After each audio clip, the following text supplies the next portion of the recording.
दोस्तों नमस्कार। दोस्तों आज है एकादशी और आज एकादशी के दिन हम लोग बना रहे हैं इगास, जो कि दीपावली के 11 दिन के बाद हम इगास बनाते हैं और बहुत ही धूमधाम से हम इगास का पर्व बनाते हैं यहाँ पे, जिसको हम कहते हैं इगास दिवाली। तो ये 11 दिन के बाद होती है और इसको क्यों बनाते हैं इसका मैं छोटा सा एक आपको एग्जाम्पल देने वाला हूँ कि हम लोग इसको क्यों बनाते हैं। कई लोगों का कहना, हर आदमी का अलग अलग पॉइंट ऑफ व्यू है, अपने हिसाब से कहते हैं, लेकिन जो हमारे बुजुर्गों ने हमें बताया है और हमें जो बताया गया है वो मैं आपके साथ शेयर करना चाह रहा हूँ। जो हमारे दादाजी ने, परदादा जी ने हमें जो बताई थी उस कहानी को आपसे शेयर कर रहा हूँ। दोस्तों इगास बनाने का मेन कारण ये है कि 1640 में जब तिब्बत के लोगों ने हमारे पहाड़ों की तरफ में युद्ध करने की तैयारी करी थी, तो तब हमारे जो राजा थे उन्होंने जो है युद्ध के लिए वहाँ पे हम अपनी सैनिक को भेजा था। और सैनिक का जो मतलब मुख्य सैनिक थे, सेनापति, वो थे माधो सिंह भंडारी जी, जो कि हमारे पूर्वज थे, दादाजी थे। और उन्होंने जो है वहाँ जाके युद्ध किया था पहाड़ों में जाके, और तब तक दीपावली आ गई। तो दीपावली आई तो हमारे जो सैनिक वहाँ पे युद्ध करने के लिए गए थे, तो वो लोग जो हैं वापस दीपावली तक वो वापस नहीं आ पाए।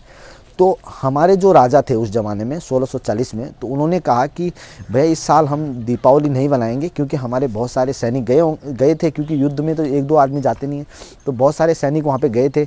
तो हमने उस साल दीपावली नहीं बनाई थी।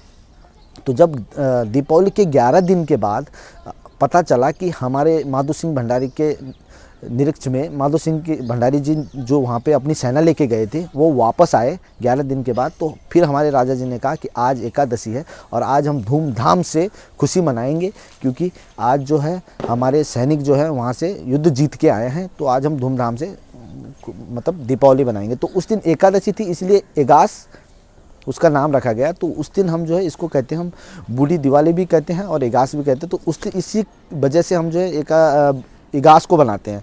तो लोगों का मानना क्या है, अब लोगों की बात भी मैं आपको बता दूं। लोगों का मानना है कि जब भगवान रामचंद्र जी जो हैं अयोध्या लौटे थे, तो हमें 11 दिन के बाद पता चला था। ये सब कहानी है, 11 दिन के बाद हमें ही क्यों पता चला, पूरे दुनिया में हमें उत्तराखंड को ही क्यों पता चला, ये पहाड़ को ही क्यों, गढ़वाल में ही क्यों पता नहीं चल पाया पहले।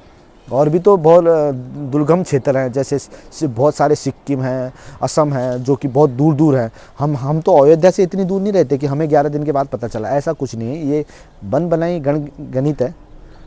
जो हकीकत कहानी है वो यही है कि माधो सिंह भंडारी जी ने जब अपने युद्ध करने गए थे वो 11 दिन के बाद लौटे थे, इसलिए इगास बनाई जाती है। और आज भी तिब्बत के साइड पहाड़ों में आज भी उन्होंने वहाँ पे मुनारा बना के आए थे। मुनारा बोलते हैं, जैसे ये यहाँ पे हमने रख दिया ऐसे, तो ऐसा एक मुनारा होता है। तो वहाँ अपनी बाउंड्री पे मतलब वहाँ मुनारा बना के आए थे माधो सिंह भंडारी जी, और तिब्बतियों को भगा के आए थे। तो तब जाके इगास बनाई जाती है। अगर आपको अच्छा लगे तो thank you so much. Comment करके ज़रूर बताएँ कि मैंने अपनी बात अच्छी रखी या गलत।